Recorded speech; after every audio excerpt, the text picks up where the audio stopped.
اب اگلی آیت جو ہے یہ آیت الکرسی کہلاتی ہے، کیونکہ اس میں اللہ تعالیٰ کی بادشاہت کی کرسی کا ذکر ہے۔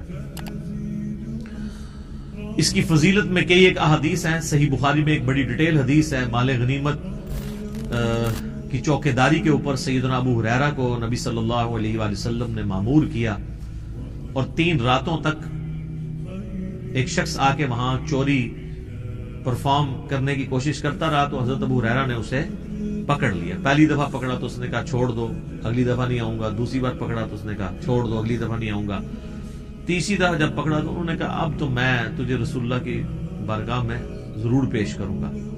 تو اس نے کہا کہ مجھے چھوڑ دو، میں تمہیں ایک ایسا وظیفہ بتاتا ہوں کہ اگر رات کو بستر پہ جاتے وقت تم وہ وظیفہ کر لو تو صبح تک اللہ تعالیٰ کی طرف سے تمہاری حفاظت کے اوپر فرشتہ مامور ہوگا، شیطان تمہارے قریب نہیں آئے گا۔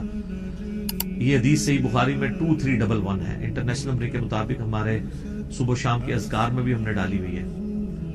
تو پھر اس نے جو وظیفہ بتایا وہ ہے کہ آیت الکرسی رات کو بستر پہ جاتے وقت پڑھ لیا۔ حضرت ابو ہریرہ نے اس کو چھوڑ دیا۔ نبی الاسلام ہر موقع پہ جب وہ صبح بتاتے تھے تو نبی صلی اللہ علیہ وآلہ وسلم فرماتے تھے وہ جھوٹا ہے، آج پھر آئے گا۔ خیر وہ بھی سمجھدار تھا، وہ تیسری دفعہ جب جھوٹا ہے تو چوتھی دفعہ آیا نہیں ہے۔ تیسری دفعہ حضور نے کہا کہ 3 دنوں سے تمہارا جو آنے والا وہ مہمان تھا نا، وہ شیطان تھا جو انسانی شکل میں آیا تھا، ہے وہ جھوٹا ہے لیکن اس نے بات سچی کی ہے۔ تو یہ ایک اصولی بات ہے کہ سچی بات اگر جھوٹا بھی کرے تو اس بات کی تصدیق کر دینی چاہیے۔ تو وہ آیت الکرسی کا وظیفہ مل گیا۔ اسی طریقے سے سنن نسائی الکبریٰ میں اسی کی ایکسٹینشن ہے۔ سنن نسائی الکبریٰ کے اندر ایک حدیث ہے، امام نسائی نے اس میں ایک چیپٹر باندھا ہے عمل الیوم واللیلہ، وہ سنن نسائی الکبریٰ کا چیپٹر ہے۔ اس میں انٹرنیشنل نمبر کے مطابق ہے یہ 8017 نمبر حدیث۔ حاکم میں بھی موجود ہے اس کا کچھ حصہ 2064، کہ جو شخص صبح کے وقت آیت الکرسی پڑھ لے شام تک وہ اللہ کی حفاظت میں رہتا ہے شیاطین سے، جنات سے، اور جو شام کے وقت ایک دفعہ آیت الکرسی پڑھ لے صبح تک حفاظت میں رہتا ہے۔ تو یہ اللہ کا شکر ہے کہ جو لوگ فجر اور مغرب کی نماز پڑھ رہے ہیں وہ آٹومیٹکلی آیت الکرسی پڑھ لیتے ہیں۔ اب جس نے فرض نماز کے بعد آیت الکرسی پڑھ لی ہے نا، اسے دوبارہ سے یہ ذکر کرنے کی ضرورت نہیں ہے، وہ اس میں امپلائڈ ہے، وہ شامل ہے۔ دوبارہ کر لیتا تو بہت اچھی بات ہے۔ اور ایک اور فضیلت ہے جو سنن نسائی الکبریٰ میں ہی ہے، 9928 نمبر حدیث ہے، اسی عمل الیوم واللیلہ چیپٹر میں، کہ جو شخص نماز فرض ادا کرنے کے بعد نماز فرض آیت الکرسی پڑھ لے گا وہ مرتے ہی جنت میں داخل، لیکن اس میں نماز شرط ہے۔ تو یہ بھی ایک فضیلت ہے اس اعتبار سے۔ اس کی ایک ضعیف سند بھی ہے سنن کبریٰ البیہقی میں مولا علی سے، اس میں الفاظ یہ ہیں کہ وہ آیت الکرسی کسی سے گفتگو کرنے سے پہلے پڑھ لے، لیکن جو سنن نسائی الکبریٰ میں صحیح سند ہے اس میں یہ الفاظ نہیں ہے۔ لیکن اس طرح کی جو ضعیف روایتیں ہیں نا، جب صحیح احادیث کو سپورٹ کر رہی ہو نا تو اسی کو فالو کرنا چاہیے۔ کوشش یہی کرنی چاہیے کہ بغیر گفتگو کیے سلام پھیرتے ہی آیت الکرسی پڑھ لی جائے۔ البتہ اگر کوئی گفتگو کر بھی لیتا ہے تب بھی فضیلت مل جائے گی، کیونکہ جو صحیح حدیث میں اس طرح کے الفاظ موجود نہیں ہیں۔ تو یہ 3 بڑے بڑے فضائل ہیں۔ باقی میں نے قرآن حکیم کی صورتوں کے فضائل کے اوپر ڈیٹیل لیکچر ریکارڈ کروا دیا ہوا ہے، مسئلہ نمبر 112 ABC، جسے شوق ہے تو وہ دیکھ سکتا ہے۔ اللہ لا الہ الا ہو، اللہ ہی ہے وہ کہ نہیں ہے کوئی معبود سوائے اس کے۔ الحی القیوم، وہ خود سے زندہ ہے اور باقی سب کو قائم اسی نے رکھا، سب کو زندہ رکھنے والا، باقیوں کی زندگی اس سے مستعار ہے، اس کی زندگی حقیقی ہے اپنی۔ لا تأخذہ سنۃ ولا نوم، اور اس کی زندگی اتنی کامل ہے کہ نہ تو اسے اونگ آتی ہے اور نہ نیند۔ ہماری زندگی آپ دیکھ لیں ناقص ہے، ہم 24 گھنٹے کے اندر ایک دفعہ ضرور مر جاتے ہیں۔ موت نیند کی بہن ہے نا، اسی لیے آپ دیکھیں آپ کو جو رات کو سونے کی دعا سکھائی گئی ہے صحیح بخاری میں، اللہم بسمک اموت و احیا، اور اللہم باسمک اموت و احیا، دونوں الفاظ درست ہیں۔ تیرے نام سے زندہ ہوتا ہوں اور مرتا ہوں. اور صحیح بخاری میں جو صبح اٹھنے کی دعا ہے وہ تو ہے ہی ہے, اس میں تو ڈائریکٹ کلیئر ہو گیا. یہاں تو پھر بھی کوئی کہہ سکتا ہے کہ ایمبیگوٹی ہے کہ یہ اس نیند کا بھی ذکر نہیں ہے, لیکن اس میں تو واضح ذکر ہے الحمدللہ الذی احیانی بعد ما اماتنی, یا احیانا بعد ما اماتنا, جمع کے سیغے سے ہو, وَإِلَيْهِ النُّشُورُ. تمام تعریفیں اس ذات کے لیے جس نے ہمیں مرنے کے بعد دوبارہ زندہ کر لیا. پھر سورہ الزمر میں بھی آتا ہے کہ اللہ تعالیٰ ہی ہے جو رات کو جب تم سوتے ہو تو تمہارے نفس کو قبض کر لیتا ہے, پھر جس کو اپنے پاس رکھنا ہوتا ہے اسے روک لیتا ہے, جس کی باقی ہوتی ہے اس کو دوبارہ واپس بھیج دیتا ہے. تو نیند بھی موت کی ایک فارم ہے.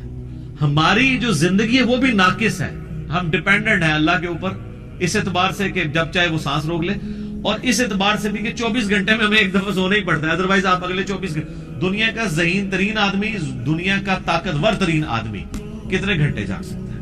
یہ بزرگ جو جاگتے رہے نا 1-1 سال یا 2-2 سال, کہانیاں نے, کوئی نہیں اٹھ جاگتے. جس کو ہے نا اس کو لے کے جاگ کے بتائے کوئی, اور کہتے ہیں جناب 3 سال تک کھایا پیا نہیں ہے. اس کے ساتھ اس کہانی کو کمپلیٹ کیا کریں, ساتھ یہ بھی کہا کریں کہ نہ کھادا پیتا نہ پیشاب کیتا, کیونکہ اگر کھایا پیا نہیں ہے تو پیشاب تو کھانے پینے کے ساتھ ہے نا. آپ کھانا پینا چھوڑ دیں پیشاب ختم ہو جائے گا. یہ ساتھ کیوں نہیں کہتے ہیں کہ 3 سال تک پیشاب بھی نہیں کیا, اور پھر اس طرح کا بندہ لے کے آنا, اس کا جو ہم کریں گے نا وہ ہماری ویڈیوز میں ریکارڈ ہے, آج چھوڑ دیں. لہو ما فی السماوات و ما فی الارض. اچھا دوسرا ہے نیند نہیں آئے گی اور اس سے اونگ بھی نہیں آتی, یعنی اتنی کامل زندگی ہے کہ ایک لمحے کے لیے بھی جھٹکا نہیں آتا.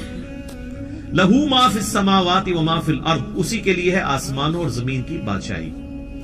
اچھا آسمان ہمیشہ جمع کے سیغے کے ساتھ آتے ہیں, زمین سنگولر کے سیغے کے ساتھ, سوائے ایک پارہ نمبر 28 کے اندر کہ اللہ نے 7 آسمان پیدا کیا اور اس کے مثل زمین ہے بھی, کیونکہ یہ اللہ تعالیٰ کی طرف سے ایک میریکل پلانٹ ہے روئے ارض. زندگی ابھی تک یہیں پہ دریافت ہوئی ہے جس زندگی کو ہم جانتے ہیں, اس لیے اللہ تعالیٰ اسپیشلی اس کا ذکر کرتا ہے. تو قرآن میں جب بھی آیا نا کہ آسمانوں اور زمین کی بادشاہ, تو اس مراد پوری کائنات. من ذا الذی یشفع عندہ الا باذنہ, کس کی جرأت ہے کہ اللہ کے حضور کسی کی شفاعت اور سفارش کر سکے سوائے اس کے اذن. ظاہر ہے کسی کی جرأت نہیں ہے. دنیا میں سفارش یہ ہوتی ہے کہ کسی شریف آدمی کو پکڑ کے پولیس لے گئی ہے تو ایک وہاں کا بڑا آدمی جا کے سفارش کرتا ہے کہ جی آپ کو غلط فہمی ہوئی ہے, میں اسے شروع سے جانتا ہوں, بڑا شریف آدمی ہے. آپ اللہ کو اس طرح کی سفارش تو کوئی نہیں کر سکتا کہ اللہ آپ کو غلط فہمی ہوئی ہے, بندہ غلط پکڑ لیا, ایسے تو ہو نہیں سکتا. اسی لیے اللہ نے کہا کہ اس کی جرأت ہے کہ مجھے کہے, مجھے سفارش کرے کسی کی, میرے کہنے سے نہیں. تو اب آپ دیکھ لیں بابوں کے بارے میں وہ دھونس کے عقیدے جو رکھے ہوئے ہیں, اسی تو آپ کو قرآن نہیں پڑھنے دیتے. جس نے یہ آیت پڑھنی ہے اس نے کہنا ہے کہ بابا کتوں آ گیا, کہتے کوئی کنگڑ نہیں دینا اللہ نے سوائے جس کو اذن دیا ہے محمد رسول اللہ صلی اللہ علیہ وسلم. اور وہ بھی ایک پوری دردناک حدیث ہے بخاری مسلم میں, حدیث شفاعت, وہ یوٹیوب پہ میرا کلپ دیکھ لیں, شفاعت رسول صلی اللہ علیہ وآلہ وسلم کا عقیدہ. یعلم ما بین ایدیہم وما خلفہم, وہ جانتا ہے جو ان سے پہلے ہو چکا جو ان کے بعد. یعنی اللہ تعالیٰ ہمارا جس کی سفارش تم میرے پاس لے کے آؤ گے نا, مجھے پتا ہے اس نے پہلے کیا کیا اور آندہ کیا کرنا ہے, مجھے بتا رہے ہو. اور ایک معنی یہ بھی ہے کہ جو سفارشی بھی ہے نا, اللہ تعالیٰ ان کو بھی جانتا ہے کہ ان کا علم پہلے کا کیا تھا اور بعد کا علم کیا ہے. اللہ تعالیٰ نے ہر ایک کو اپنے علم سے گھیرا ہوا. وَلَا يُحِيطُونَ بِشَيْءٍ مِّنْ عِلْمِهِ إِلَّا بِمَا شَاءَ, اللہ کے علم کو کوئی نہیں گھیر سکتا سوائے اللہ تعالیٰ جس کے لیے چاہے تو اس کے اوپر کوئی علم آشکار کر لے. یعنی اللہ تعالیٰ کے علم کو کوئی اور مخلوق نہیں گھیر سکتی. اللہ نے سب کو اپنے علم سے گھیرا ہوا ہے, سوائے اس کے کہ وہ جو سورہ آل عمران میں بھی آتا ہے 179 نمبر آیت میں کہ اللہ کی یہ شان نہیں ہے کہ وہ اپنے غائب کے اوپر کسی کو اطلاع دے سوائے اپنے پیغمبروں کے, اور تمہارا کام ہے اللہ اور اس کے پیغمبروں پر ایمان لاؤ.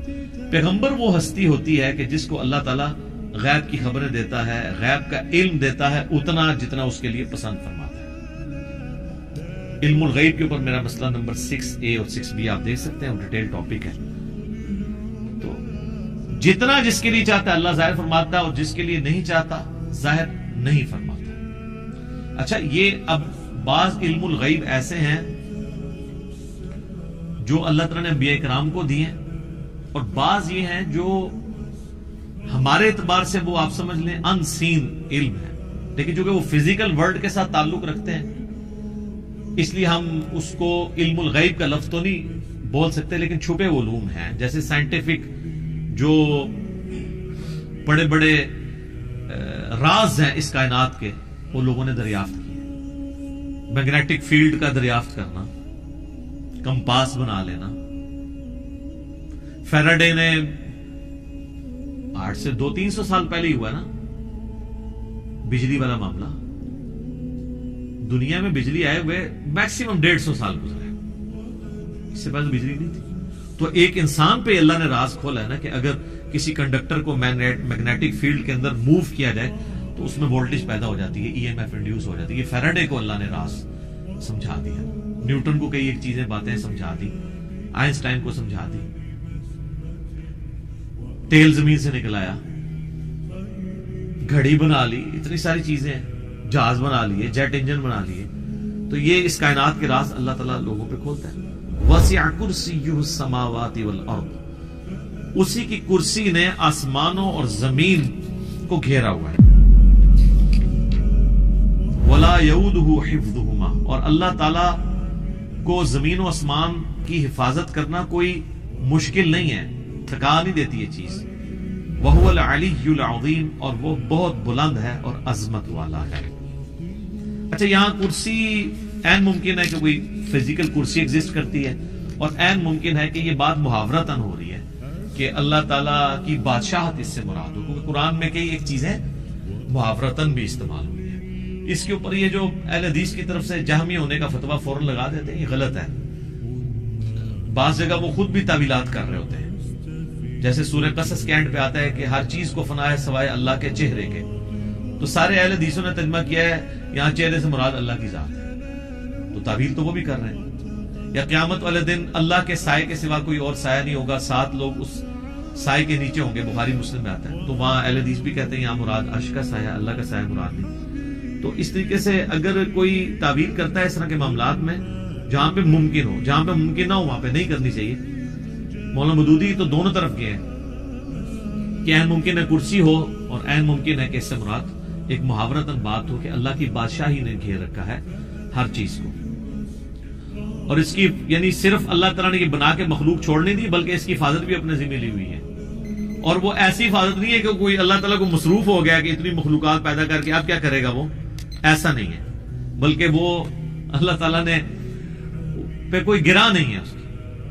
وہ تو سورۃ الانعام میں ہے کہ زمین کی گہرائیوں میں کوئی دانہ نہیں پھوٹتا، نہ زمین کے اوپر نہ سمندروں میں کوئی پتا بھی گرتا ہے مگر اس کے علم سے، اور اتنا کامل علم ہے کہ اللہ نے یہ سب کچھ ہونے سے پہلے ہی لوح محفوظ میں لکھ لیا ہے۔ تو ایک ڈیٹیل ٹاپک ہے۔ وَهُوَ الْعَلِيُّ الْعَظِيمُ، اور وہ بلند ہے اور عظمت والا ہے۔ اب یہاں پہ ایک اللہ کا نام بھی آ گیا علی، علی یون، تو مخلوق میں کسی کا نام ہو سکتا ہے، یہ ہے العلی، جب الف لام سے ہوگا تو دی علی خاص ہو جائے گا۔ رحمان تو کوئی بھی ہو سکتا ہے، الرحمان اللہ ہے، رؤوف کوئی بھی ہو سکتا ہے، نبی اسلام کے لیے ہے بالمؤمنین رؤوف الرحیم، لیکن الرؤوف اور الرحیم اللہ ہے۔ صرف رؤوف اور رحیم سورہ توبہ کی آخری آیات میں نبی اسلام کے لیے بھی ہے۔ تو یہاں پہ بھی علی سے مراد بلند، عظمت، یعنی اللہ تعالیٰ اپنے عرش پہ مستوی ہے جیسا کہ اس کی شان کے لائق ہے، اور اپنی شان کے اعتبار سے بھی بلند ہے۔ تو اب یہ آیت الکرسی پہ تو گھنٹوں بولا جا سکتا تھا، میں نے اتنا حصہ کور کیا جتنا ایک عام بندے کی ضرورت ہے، کیونکہ آپ سمجھیں کہ قرآن حکیم میں جتنی بھی آیات اللہ تعالیٰ کی اسماء و صفات کے اعتبار سے یا اس کی قدرتوں اور شانوں کے اعتبار سے آئیں گی، آلموسٹ ان کی جڑ جو ہے وہ آیت الکرسی کے اندر موجود ہے۔ تو یہ اس پہ تو گھنٹوں بولا جا سکتا ہے، لیکن جتنی میں نے اجمالاً اس کی تفسیر بیان کر دی ہے، اس تفسیر کلاس کے اندر اتنی کافی ہے۔ باقی تو جیسے جیسے اللہ تعالیٰ کی شانوں کا ذکر بیچ میں آتا چلا جائے گا، وہ انشاءاللہ تعالیٰ ہم اس کو کور کرتے جائیں گے۔